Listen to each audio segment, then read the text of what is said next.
अस्सलाम वालेकुम जी। तो कैसे हैं आप सभी? उम्मीद करती हूँ सब खैरियत से होंगे। तो आज का जो मेरा टॉपिक है वो है पैनल वाली कमीज़ की बॉडी मेजरमेंट प्लस उसके बेसिक पॉइंट्स एंड उसकी ड्राफ्टिंग। ये चैनल पर आपको पाक डिज़ाइनिंग आइडियाज़ में आपको हर किस्म के पीस से यानी कि सिंपल कमीज़, प्रिंसेस कट, एयरलाइन कमीज़, खा कमीज़, फ्रॉक, यानी कि हर किस्म के पीस की बॉडी मेजरमेंट प्लस उसकी ड्राफ्टिंग एंड उसके कटिंग एंड स्टिचिंग के एक्स्ट्रा पॉइंट्स भी आपको सिखाए जाते हैं कि कपड़ा कितना चाहिए, कौन से कपड़े में खूबसूरत लगती है, कौन सा रंग ज़्यादा उठता है किस एज में।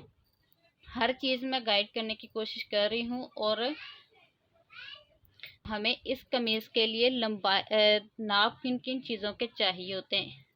सिंपल कमीज़ की तरह ही इस कमीज़ के नाप होते हैं। सिंपल कमीज़ की ड्राफ्टिंग, कटिंग, स्टिचिंग और बॉडी मेजरमेंट सारा कुछ मैंने अपने चैनल पर अपलोड कर रखा है। दो ही वीडियो में, एक वीडियो में बॉडी मेजरमेंट प्लस उसकी ड्राफ्टिंग और एक वीडियो में कटिंग एंड स्टिचिंग।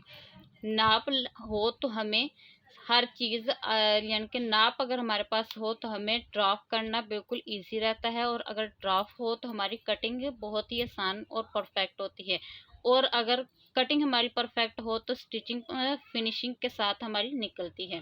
तो इसलिए हमें ये चारों चीज़ें ही लाजमी चाहिए होती हैं, और प्रेस भी करने का तरीका हमें लाजमी आना चाहिए हर पीस का। तो इंशाल्लाह नेक्स्ट हम प्रेस करने का भी तरीका आपके साथ शेयर ज़रूर किया करेंगे। तो जी, इस कमीज़ में हमें नाप लंबाई का, तीरे का, कंधे का, lower chest, up chest, shoulder to waist, shoulder to hip, कमर और हिप का, गले की लंबाई, विड्थ का हमें नाप लेना लाजमी है। और एक्स्ट्रा नाप जो हमें लेना है वो लेना है डार्ट टू डार्ट पॉइंट। तो पहले आपने जब कमीज़ का या फ्रॉक का नाप ले रहे हैं तो आपने अपनी जो बॉडी स्ट्रक्चर है बिल्कुल स्ट्रेट रखनी है, और अपनी जो ब्रा है वो भी टाइट रखनी है। इसके बाद अब आपने अपनी कमीज़ की जो लेंथ है वो लेनी है बैक से। बिगनर्स क्या करते हैं, वो लेते हैं लेनी फ्रंट से ही चाहिए, लेकिन जो बिगनर्स होते हैं वो गलती कर जाते हैं। इसलिए आप बैक से ही लें तो सबसे बेस्ट है। आपने हमेशा राइट की तरफ से अपनी लेंथ लेनी होती है। और ए शोल्डर की जो ये हड्डी होती है, हाथ लगाने से यहाँ पर हड्डी महसूस होती है, वहां से आपने इस तरह गर्दन के ऊपर थोड़ा चढ़ा के लेना है, और बाजू की लंबाई भी यहीं से लेनी है, और जितनी आपने मोहरी रखनी है वो भी आप साथ के साथ ही यहाँ से लेंगे। इसके बाद आपने अपनी कंधे का नाप लेना है। कंधा निकालने का यानी कि लेंथ और कंधा निकालने का फार्मूला भी और सिंपल एक तरीका भी, यानी कि जो एक सिंपल तरीके होते हैं उन तरीकों से भी यानी कि आप काम कर सकते हो। वो भी मैंने अपने चैनल पर अपलोड कर रखा है, आप उसको भी विजिट कर सकते हो। इसके बाद आपने लेनी, तो ये आपने चेस्ट का नाप लेना है। ये आपने लूजिंग के साथ लेना है, ठीक है। इस कमीज़ में सिर्फ बाकायदा कमीज़ों का भी मैंने आपको बता रखा है। अब मैंने राइट साइड से ही शोल्डर टू वेस्ट का नाप लेना है। जहाँ पर हमारी बॉडी का कर्व आता है वहाँ तक लेना होता है, और वहीं पर आपने लूजिंग साथ के साथ लेनी है। इसके बाद आपने शोल्डर टू हिप लाइन का लेना है। सामने की तरफ पेट के नीचे हड्डी महसूस होती है, वहाँ से आपने वहां तक आपने नाप लेना होता है। लेकिन इस कमीज में आपको हिप राउंड की ज़रूरत बिल्कुल नहीं, क्योंकि चेस्ट का जो लूजिंग है वो आपने साथ के साथ ले ली है। इसमें अब आपको गले की लेंथ लेनी है। गले की लेंथ आप राइट से ले, लेफ्ट से ले, कोई इशू नहीं है। तो इसके बाद जो भी फॉर एग्जांपल आपकी लेंथ अगर आपको पसंद आई है 7 इंच, तो आपने विड्थ में 6 यानी कि 1 इंच कम करके चलना है, 6 इंच। तो इसके बाद आप आपने डार्ट टू डार्ट पॉइंट का नाप लेना है। तो जितना भी आपका है वो आपने लिख लेना है। अच्छा जी, तो इसके ये मुकम्मल मेजरमेंट लेने का जो प्रोसेस था वो सारा कवर हो गया। अब मैंने आपके साथ इसकी ड्राफ्टिंग शेयर करने लगी हूँ। तो आपने जब भी इसका कपड़ा लेना है 3 गज, तो उसमें से आपने स्लीव्स के कपड़े को निकाल देना है, यानी कि जितनी आपकी लेंथ है उतना निकाल देना। बकाया जितना भी कपड़ा बचे, जैसे फॉर एग्जांपल ये कपड़ा ही समझे आप, इसको फिर आपने इस तरीके से सारे को ऐसे तय कर देना है। कोई मेजरमेंट नहीं रखना, सारे कपड़े को इस तरीके से फोल्ड कर लेना है। फोल्ड करने के बाद इस तरीके से करना है कि जो आपका डार्ट पॉइंट था, जितना भी आपका डार्ट पॉइंट आया है, मेरा आया है 7 इंच, तो 7 इंच पर आपने निशान लगाना है ऐसे। इसके बाद आपने यहाँ पर आपने 8 इंच लगाना है। नीचे बॉटम पर तीरे पर आपने वही जो आपका यानी कि डार्ट टू डार्ट पॉइंट का है वो आपने लगाना है हाफ करके। आपने 7 का हाफ करे तो आता है 3.5 इंच। तो 3.5 इंच का निशान इस तरफ आएगा और 3.5 का निशान इस तरफ आएगा। तो जब ये खुलेगा तो 7 इंच आ जाएगा। तो 3.5 यहाँ पर निशान लगाना है और यहाँ पर आपने 4.5 इंच का निशान लगाना है। ठीक है, इसको आपने स्ट्रेट करना है ऐसे। ये आपने क्यों किया है कि आपकी थोड़ी सी एक अच्छी सी लुक आई, यानी कि बाकी की जो कपड़ा है वो भी आपका कली में कटेगा, ये भी थोड़ा सा कली में आएगा तो खूबसूरत रहेगा। और ऊपर से इतनी ही विड्थ रखनी है कि आपका नेक जो है ना इसके अंडर ही आए, ना कि दूसरी कली में आए। जो आपकी दूसरी कली है उसमें है, बल्कि आपके इसी में आपका नेक तैयार आ जाना चाहिए। बाकायदा नेक आप अपनी मर्जी के हिसाब से भी रख सकते हो। अच्छा जी, तो इसकी ये मुकम्मल मेजरमेंट लेने का जो प्रोसेस था वो सारा कवर हो गया। अब मैंने आपके साथ इसकी ड्राफ्टिंग शेयर करने लगी हूँ। तो आपने जब भी इसका कपड़ा लेना है 3 गज, तो उसमें से आपने स्लीव्स के कपड़े को निकाल देना है, यानी कि जितनी आपकी लेंथ है उतना निकालना। बकाया जितना भी कपड़ा बचे, जैसे फॉर एग्जांपल ये कपड़ा ही समझे आप, इसको फिर आपने इस तरीके से सारे को ऐसे तय कर देना है। कोई मेजरमेंट नहीं रखना, सारे कपड़े को इस तरीके से फोल्ड कर लेना है। फोल्ड करने के बाद इस तरीके से आपका डार्ट पॉइंट था, जितना भी आपका डार्ट पॉइंट आया है, मेरा आया है 7 इंच। तो 7 इंच पर आपने निशान लगाना है ऐसे। इसके बाद आपने यहाँ पर आपने 8 इंच लगाना है। नीचे बॉटम पर तीरे पर आपने वही जो आपका यानी कि डार्ट टू डार्ट पॉइंट का आया है वो आपने लगाना है हाफ करके। सही है, यानी कि देखें ना इस तरीके से ये फोल्ड है। तो आपने 7 का हाफ करे तो आता है 3.5 इंच। तो 3.5 इंच का निशान इस तरफ आएगा और 3.5 का निशान इस तरफ आएगा। तो जब ये खुलेगा तो 7 इंच आ जाएगा। तो 3.5 यहाँ पर निशान लगाना है और यहाँ पर आपने 4.5 इंच का निशान लगाना है। ठीक है, इसको आपने स्ट्रेट करना है ऐसे। ये आपने क्यों किया है कि आपकी थोड़ी सी एक अच्छी सी लुक आई, यानी कि बाकी की जो कपड़ा है वो भी आपका कली में कटेगा, ये भी थोड़ा सा कली में आएगा तो खूबसूरत रहेगा। और ऊपर से इतनी ही विड्थ रखनी है कि आपका नेक जो है ना इसके अंडर ही आए, ना कि दूसरी कली में आए। जो आपकी दूसरी कली है उसमें है, बल्कि आपके इसी में आपका नेक तैयार आ जाना चाहिए। बाकायदा नेक आप अपनी मर्जी के हिसाब से भी रख सकते हो।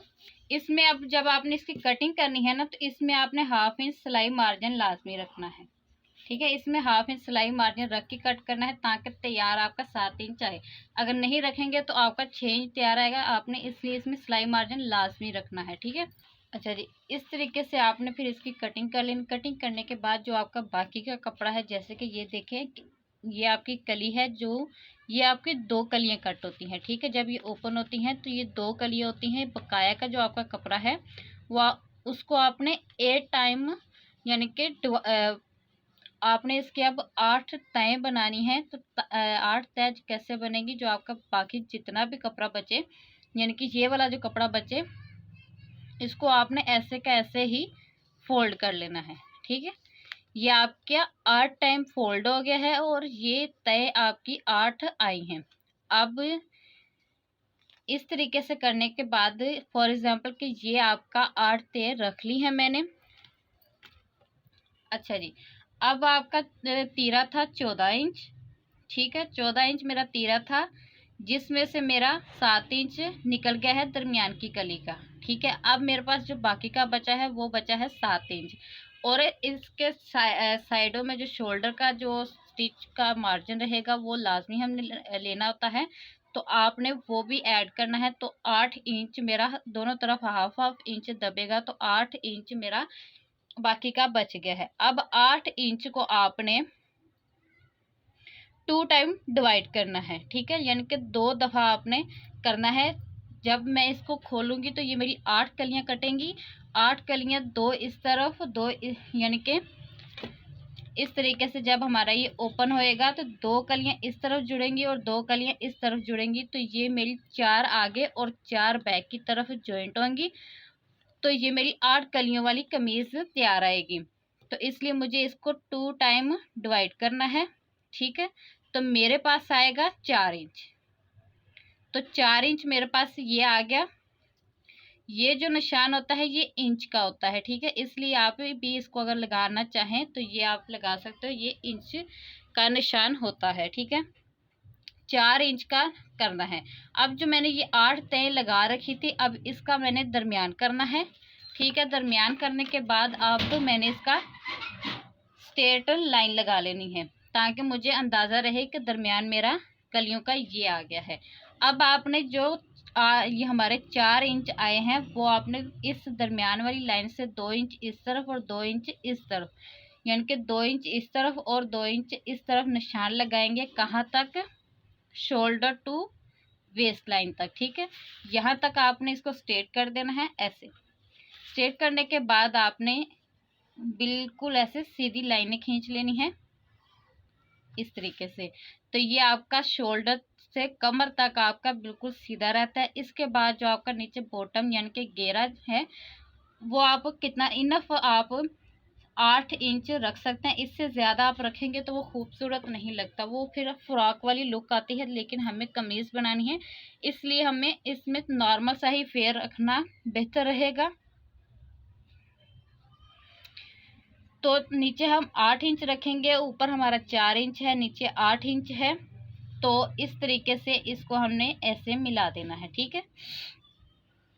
इस तरीके से मिलाने के बाद यहाँ पर आपने हल्की सी गोलाई देनी है, ऐसे ही कॉर्नर नहीं रहने देना।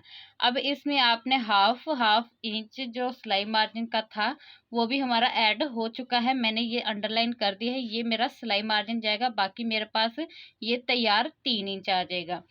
तो कल इसकी कटिंग कपड़े पर कटिंग और स्टिचिंग में प्रैक्टिकल बताऊंगी, जिससे आपको काफ़ी बेहतर तरीके से पता लग जाएगा कि किस तरीके से हमें करना है। इस कमीज़ में हमें चेस्ट लाइन से हिप लाइन तक आपको छोटी कली की भी लाजमी ज़रूरत रहती है। वो आपको इंशाल्लाह मैं कल कटिंग के जो तरीका है उसमें लाजमी समझा दूंगी कि वो हमें किस तरीके से डालनी होती है। उसकी कटिंग कुछ इस तरीके से हम करते हैं। विड्थ है इसकी 4 इंच लेते हैं और लेंथ हमें अपने कमर की जो सिलाई है 14 इंच, 13 इंच, 15 इंच, 12 इंच जितनी हम लेते हैं उतनी हमें लेनी होती है, ठीक है। लेकिन विड्थ में हम 4 इंच से 5 इंच रखते हैं, क्योंकि यहाँ ये जो ऊपर का हमारा है ये हमारी कमीज़ का जितना बेसिक एक नाप है उतना ही ये खुलाता है। लेकिन नीचे से ये हमारा काफ़ी ज़्यादा फ्लेयर में आ जाता है, बहुत ही खूबसूरत इसकी लुक आती है। तो इसकी कटिंग कुछ इस तरीके से है और मेजरमेंट लेने का तरीका कुछ इस तरीके से है, और एक्स्ट्रा जो पॉइंट्स हैं वो ये हैं, और जो इसका फार्मूला था वो भी मैंने आपके साथ शेयर कर दिया। तो नेक्स्ट मैं इसकी जो कटिंग एंड स्टिचिंग का प्रोसेस है वो आपके साथ शेयर करूँगी। तो मिलती हूँ नेक्स्ट वीडियो में। अल्लाह हाफिज़।